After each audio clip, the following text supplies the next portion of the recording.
Lesson 19. Who is a faithful and discreet slave? Shortly before his death, Jesus had a private conversation with four of his disciples, Peter, James, John, and Andrew. As Jesus was foretelling the sign of his presence in the last days, he raised a vital question. Who really is a faithful and discreet slave whom his master appointed over his domestics to give them their food at the proper time? Matthew 24 verse 3 and 45. Mark 13, 3 and 4. Jesus was assuring his disciples that as their master, he would appoint those who would provide a steady supply of spiritual food for his followers during the time of the end. Who would make up this slave? They are genuine Spirit-anointed followers of Jesus. The slave dispenses timely spiritual food to fellow worshippers of Jehovah.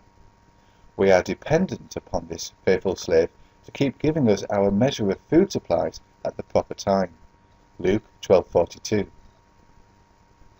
They manage the household of God.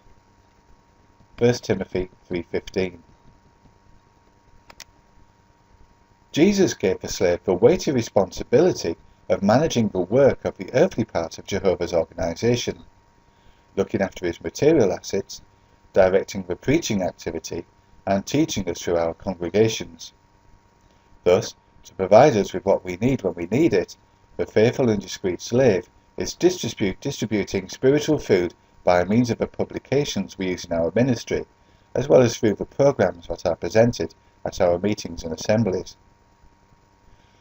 The slave is faithful to Bible truths and to its commission to preach the good news, and is discreet about how it wisely cares for Christ's interests on earth. Acts 10:42.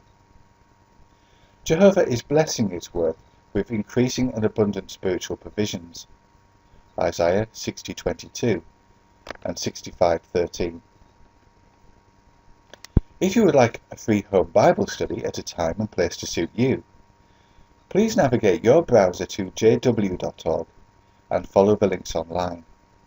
Thank you for listening.